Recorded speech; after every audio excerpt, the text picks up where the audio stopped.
सफ़र है ना, ये बड़ा इम्पोर्टेंट है पाकिस्तान की फ्यूचर के लिए। सो इसलिए हम ख़ास तौर पर दाद देते हैं अपने सुप्रीम कोर्ट पे कि जब बाज़िल हमने अपनी गवर्नमेंट्स कुर्बान की, आइन को देखते हुए वकीलों के साथ पहले बैठे, वकीलों ने हमें श्योर किया कि 90 दिन से आगे जा ही नहीं सकता, फिर हमने अपनी हुकूमतें कुर्बान की।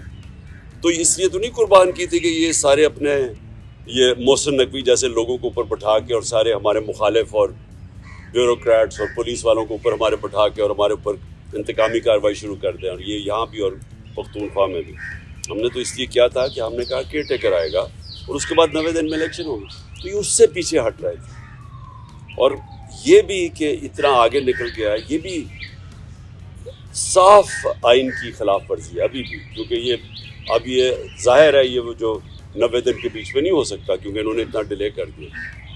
तो अपनी अदलिया को पहले तो मैं खराज तहसीन पेश करता हूँ, और ये अपने मुल्क के लिए भी ये बड़ी खुशाइन चीज़ है। दूसरे जो माशाल्लाह हमारी सबसे बड़ी पार्टी है पाकिस्तान में, मैं अपनी जुडिशरी को ये आज इत्तेमाद दिलवाना चाहता हूँ कि कौम उनके साथ खड़ी है। तो उनको कोई ये वो 98-99 में नहीं, जिधर डंडो मार के सुप्रीम कोर्ट के ऊपर हमला हुआ था और कुछ रिएक्शन नहीं आया, बहुत बड़ा रिएक्शन आएगा पाकिस्तान के अंदर। तो ये हमने भी सारा वायरल हुआ ये जो क्लिप है, और मैं सिर्फ अपने जजेस को ये श्योरिटी देना चाहता हूँ कि हम सब खड़े हैं। दूसरी चीज़ की मैंने बात करनी थी वो ये, आज बाबर अवान ने एक प्रेस कॉन्फ्रेंस किया।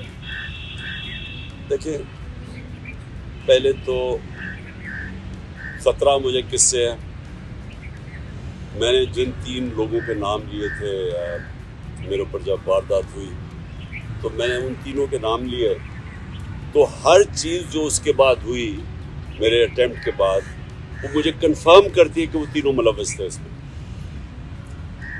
पहले तो कवर अप करने की कोशिश की, वो नवीद से पहली स्टेटमेंट, फिर शाम को दूसरी स्टेटमेंट आ गई।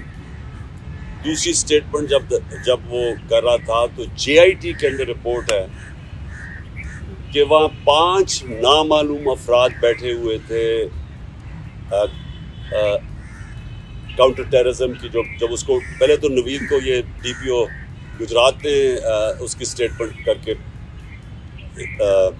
वायरल कर दी, वो भेज दिया। सबसे पहले जो हमारे मुखालिफ एंकर्स थे उनके पास पहुंच गई। उसके बाद उसको उठा के लेके गए काउंटर टेररिज्म डिपार्टमेंट में। उधर 5 नामालूम अफराद जो कि जज के सामने एंटी टेररिज्म कोर्ट के जज के सामने JIT की रिपोर्ट है कि हम 5 नामालूम अफराद थे, वो वहाँ बैठे। उसने दूसरी उसकी वीडियो बनाई और कई घंटे वहाँ रखा।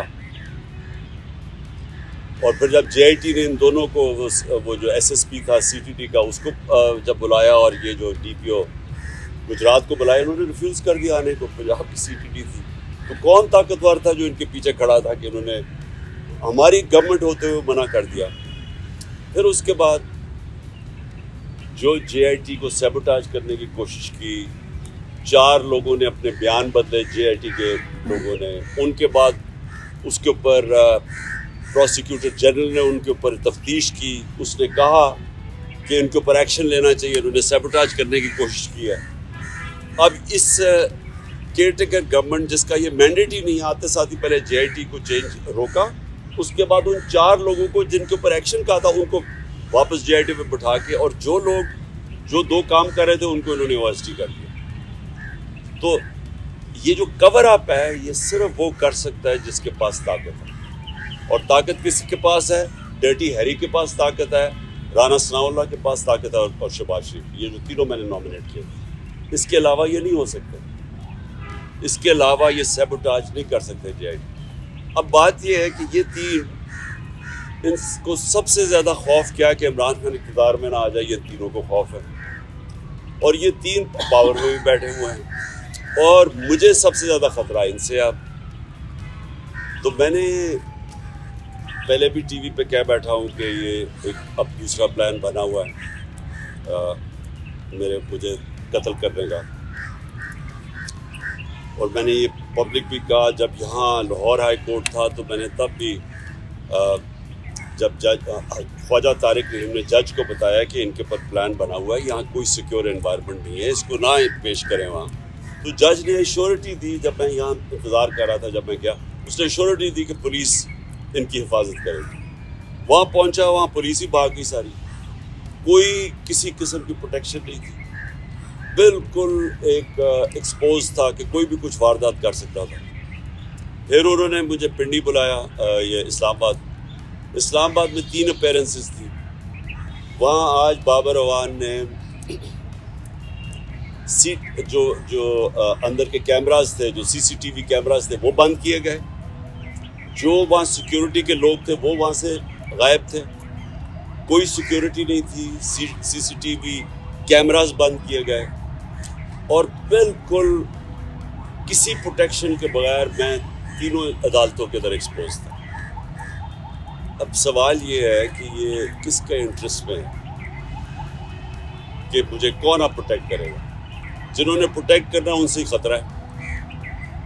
तो अदालत से हम अब कोशिश करेंगे, सुप्रीम कोर्ट के चीफ जस्टिस को भी मैं अब लेटर लिखूँगा अपने वकीलों से, हाई कोर्ट के भी चीफ जस्टिस को, कि ये आप हमारी बारी तो जब नवाज शरीफ फेक बीमारी हुई थी उसको, क्योंकि अब तो पता चल गया ना कि जनरल बीमारी नहीं थी, तो हमें एक जज साहब ने, मैं प्राइम मिनिस्टर था, उन्होंने कहा कि अगर इसको कुछ हो गया तो हम जिम्मेदार हैं। तो मुझे कुछ हो गया तो कौन जिम्मेदार है, क्योंकि वो जिन्होंने कुछ करना है वही उनका काम है मेरी हिफाजत करना। और दूसरी चीज़ कि जो नवीद जिसने मेरे पर कातलाना हमला किया था, अब उसको अदालत में नहीं पेश किया जाता, उसकी जेल के अंदर उससे बातचीत की जाती है क्योंकि उसकी जान को ख़तरा है।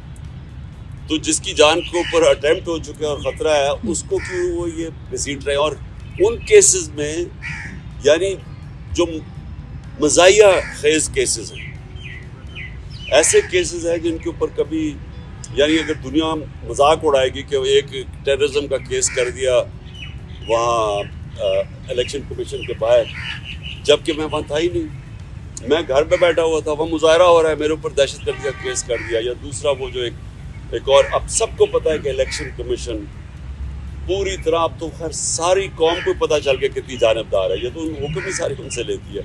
उसने केसेस किया फॉरेन फंडिंग का, वो भी कोई केस नहीं है, अब वो चेंज हो गया प्रोहिबिटिव फंडिंग का। और दूसरा ये है तोशाखाना का केस, वो भी मैं अब सबके सामने कि जिस वक्त को दोनों केसेस अदालत में गई ओवरटर्न हो जाएंगे क्योंकि केसेस ही नहीं है, तो उनके ऊपर मुझे बुलाया जा रहा है और मेरी जान को अरेस्ट कर रहा है। तो इसके ऊपर हम इंशाल्लाह अपने वकीलों के साथ बैठ के अप्रोच करेंगे सुप्रीम कोर्ट।